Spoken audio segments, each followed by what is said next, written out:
In the vast emptiness of space, humanity had grown complacent. 200 years of interstellar expansion had taught us one simple truth: we were alone at the top. Sure, we'd encountered other species among the stars, but none that could match our military might or technological prowess. Our fleets patrolled trade routes between dozens of colonized worlds, while our diplomats forged treaties and trade agreements with civilizations that quickly learned to respect human dominance. That all changed on what should have been an ordinary Tuesday morning at Outpost Station 7, hovering at the edge of human space. Sarah Chen was sipping her morning coffee, monitoring long-range sensors with the same bored efficiency she'd maintained for the past 3 years, when the first anomalies appeared. At first, she dismissed them as sensor ghosts, random energy fluctuations that sometimes cropped up in deep space, but as more readings flooded her screen, her hands began to tremble.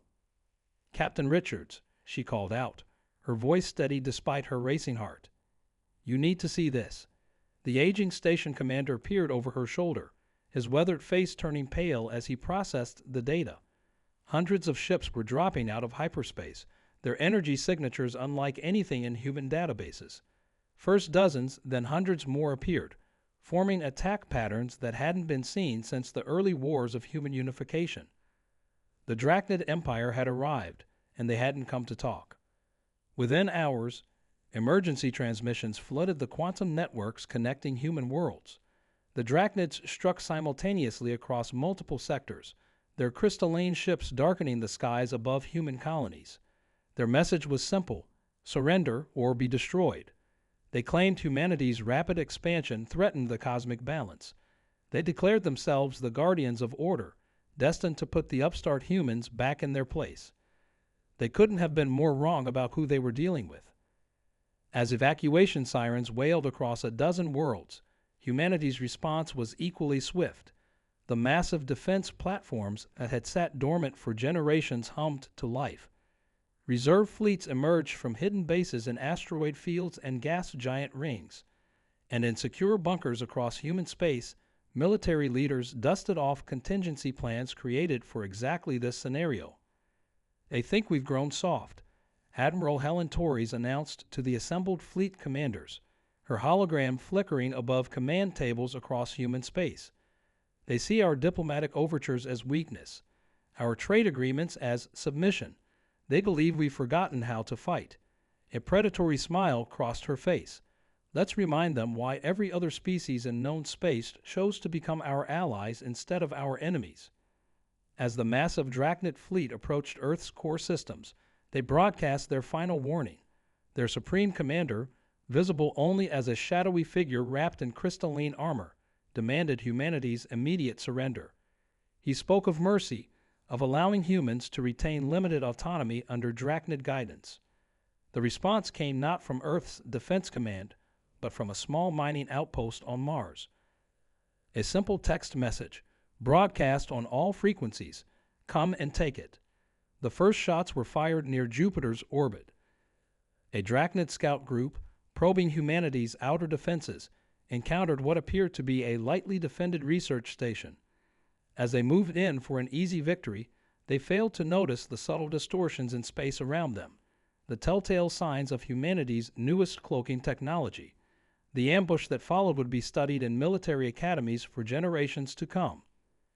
And so began humanity's first major interstellar war in 2 centuries. The Drachnids would soon learn why humans had remained undefeated, why our reputation alone had kept the peace for so long.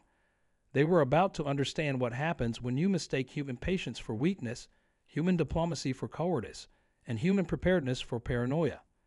They were about to learn the price of their mistake. The initial skirmish near Jupiter became known as the 12-minute massacre. 5 Drachnid warships, each the size of a small city, reduced to drifting debris by human stealth fighters they never even saw coming. The few survivors transmitted their final moments back to their fleet, grainy footage of invisible enemies and weapons that seemed to ignore their supposedly superior shielding technology. But this was just the beginning. The Drachnids had numbers on their side, and they were determined to prove that their first defeat was a fluke. They launched a massive assault on Mars, confident that overwhelming force would overcome any human technological advantages. Their crystalline ships filled the Martian sky, their weapons turning sections of the red planet's surface to glass. What they didn't know was that Mars was exactly where we wanted them. Execute Operation Sandstorm, Admiral Torres commanded from her flagship, the HSS Artemis. Decades of terraforming had left Mars with a complex network of weather control satellites. With a few keystrokes, these civilian devices became weapons of war. The Martian atmosphere, still thin but rich with iron oxide, was whipped into a frenzy of electromagnetic activity. The Drachnid's crystalline technology, so advanced in many ways, proved catastrophically vulnerable to these conditions. Their ships began to lose power, their communication systems fractured, and their carefully coordinated attack dissolved into chaos. But the real trap was yet to come. From hidden bunkers beneath the Martian surface, humanity's autonomous defense drones emerged by the thousands. These simple machines, guided by basic combat AI, have been designed for one purpose: to exploit the exact weaknesses our scientists had detected in Drachnid shield technology during that first battle near Jupiter. Sometimes the old ways are best, Captain Ana Rodriguez of the Martian Defense Force commented as she watched the battle unfold. They expected energy weapons, plasma torpedoes, all our fancy tech. Instead, they're being torn apart by what amounts to very fast rocks. The drones carried kinetic weapons, simple mass drivers that launched small projectiles at incredible speeds, passing right through the Drachnid's energy shields as if they weren't there. But the Drachnids weren't defeated yet. As their forces retreated from Mars, they revealed their own surprise: a weapon that could temporarily disable human FTL drives, trapping our ships in normal space. They began targeting our supply lines, cutting off colonies from Earth's support, clearly hoping to force us into submission through attrition. They didn't understand that isolation was something humans had prepared for since our first colonies were established. Each human world was designed to be self-sufficient, each colony trained to fight alone if necessary. What the Drachnids saw as a crushing blow, we saw as an opportunity. Let them think they're winning, General David Chen advised during an emergency council meeting on Earth. Every minute they spend trying to starve out our colonies is another minute we have to study their technology, another minute for our factories to churn out weapons specifically designed to counter their defenses.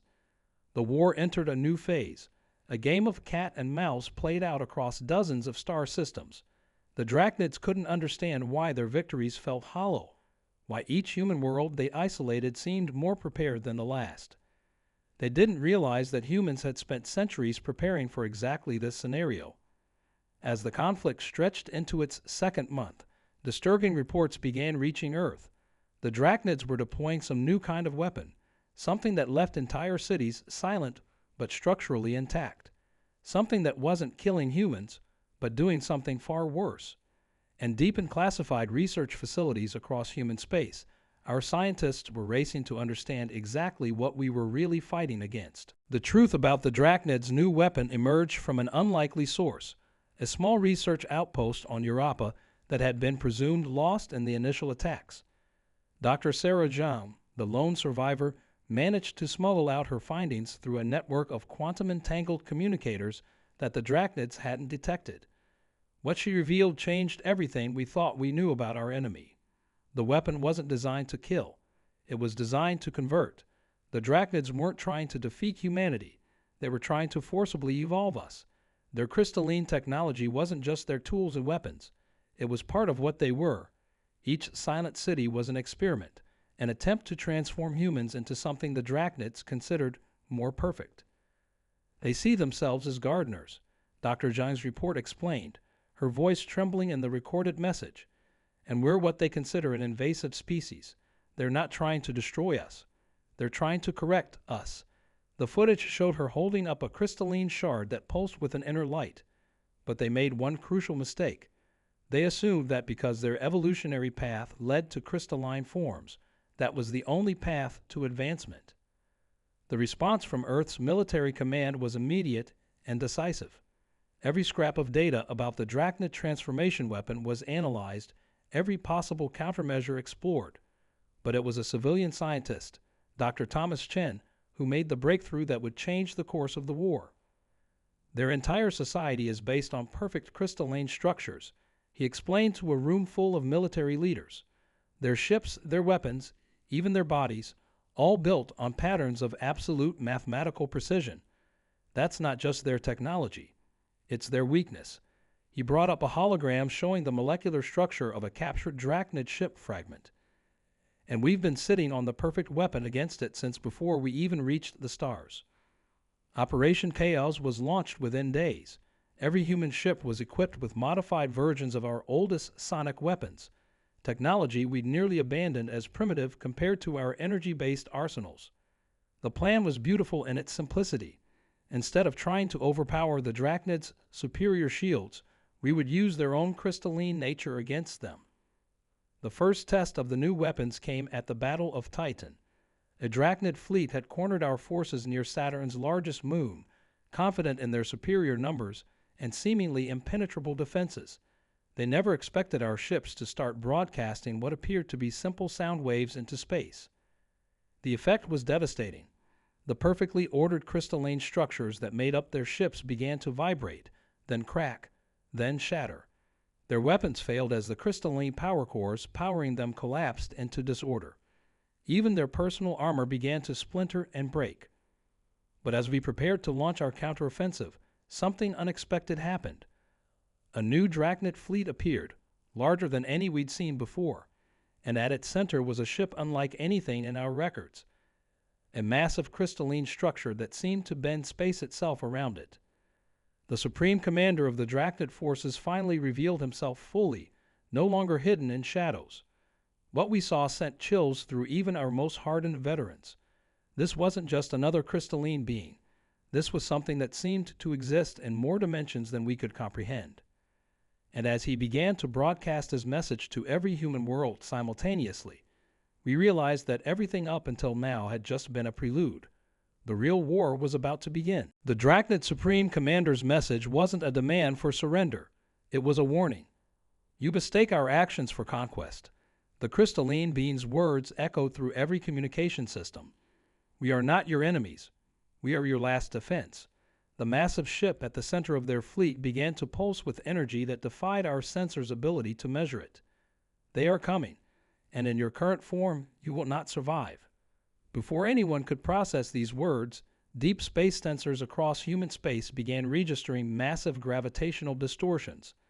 Something was tearing holes in the fabric of space itself, creating rifts that dwarfed anything our ships could generate.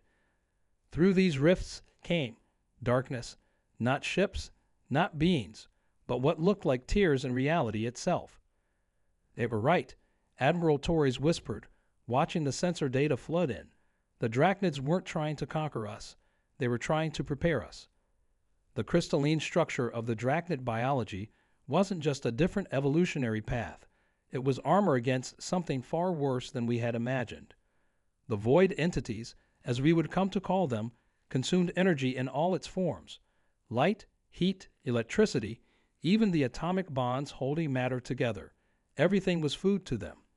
The Drachnids had evolved their crystalline forms over millions of years as a defense against these ancient predators. Their attempts to transform humanity hadn't been about conquest. It had been about survival. But humanity had never solved its problems by becoming something else.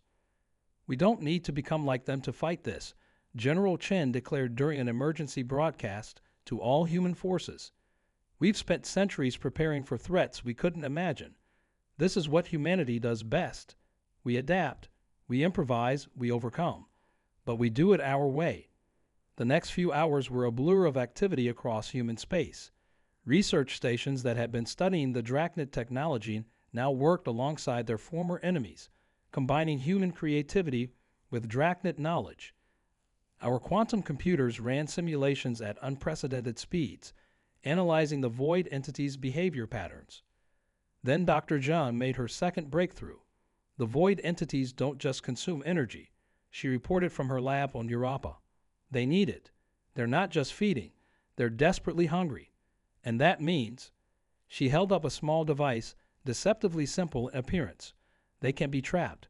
The plan that formed was audacious even by human standards. We would use our own worlds as bait, creating what appeared to be defenseless targets rich with energy. The Drachnids, understanding our strategy for the first time, positioned their fleets to support ours. Their crystalline ships would provide the defensive line while human ingenuity would spring the trap. But as the void entities approached the first target world, something happened that neither humans nor Drachnids had predicted. The darkness between the stars began to move with purpose, with intelligence. These weren't just cosmic predators. They were being directed. Somewhere, hidden in the space between spaces, something was coordinating their attacks. And as our combined fleets prepared for what could be humanity's last stand, a signal was detected coming from deep within the void rifts. A signal that, impossibly, was being broadcast on frequencies that humanity had used during its earliest days of space exploration. Someone, or something, had been watching us for a very, very long time, and they had finally decided it was time to say hello. The signal, growing stronger from the void rifts, decoded into a simple repeating pattern, the first radio messages humanity had ever broadcast into space, played back to us like an echo from centuries ago. But there was something else hidden within the transmission, a code that our oldest eyes recognized from humanity's first attempts at interstellar communication. "It's us," Dr. Zhang announced, her voice filled with disbelief. Or rather, it's what we might have become. The void entities weren't being controlled by aliens. They were being directed by humans. Humans from a parallel timeline who had chosen a different path, who had embraced the void instead of fighting it. The Drachnids had known this all along.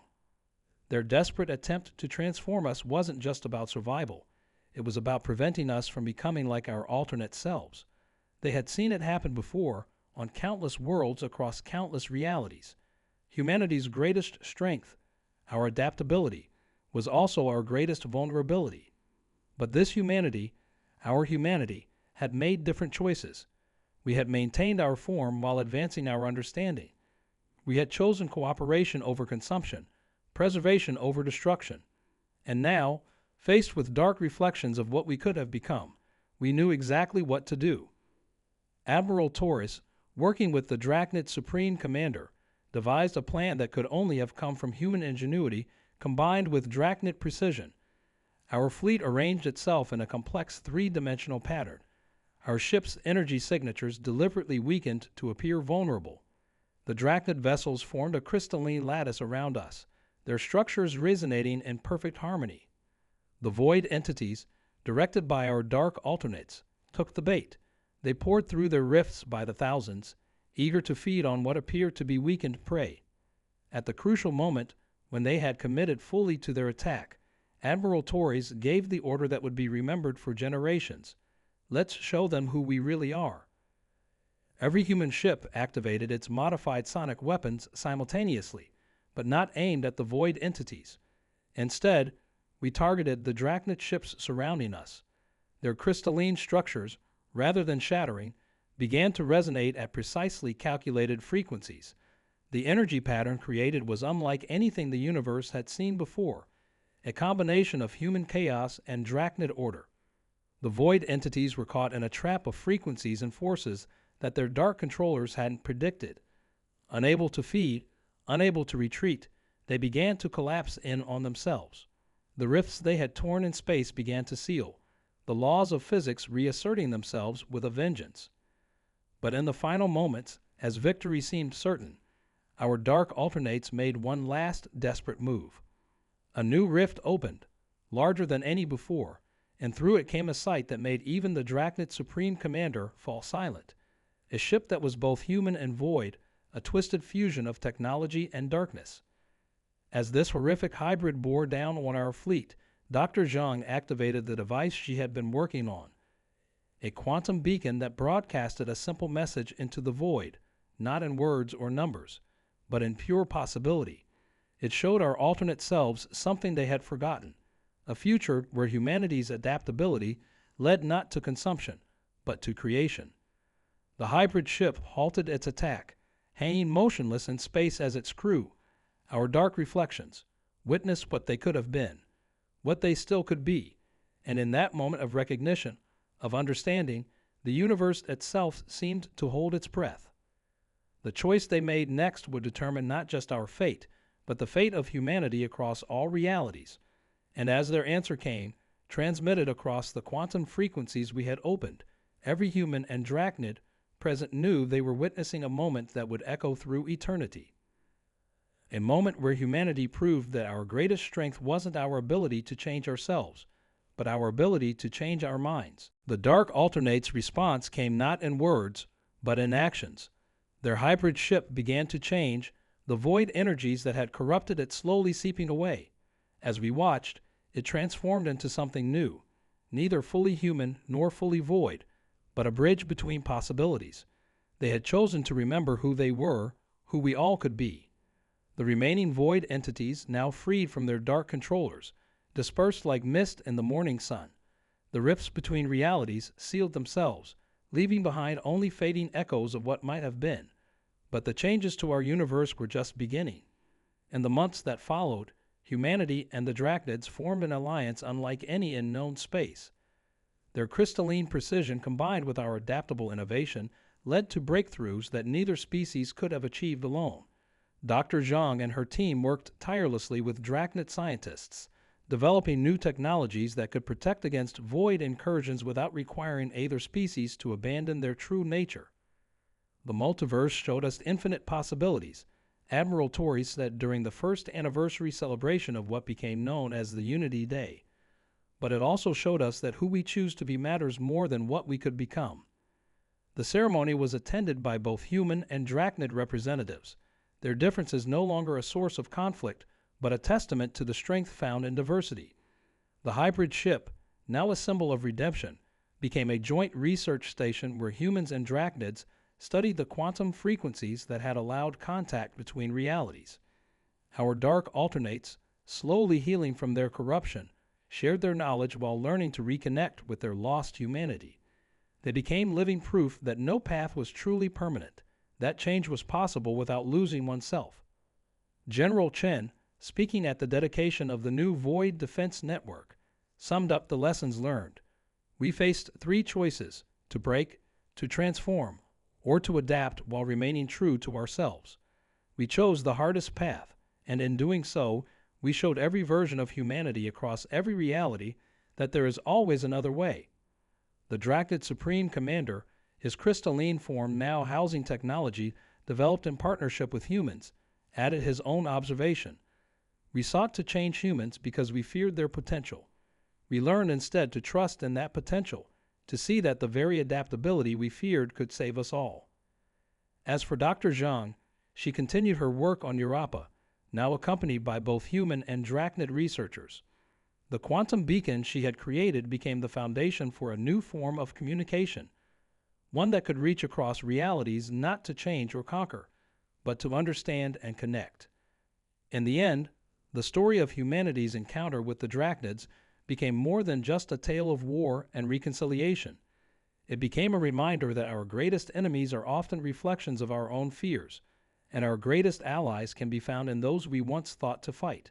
The void entities, terrible as they were, had forced both species to confront their assumptions and overcome their prejudices.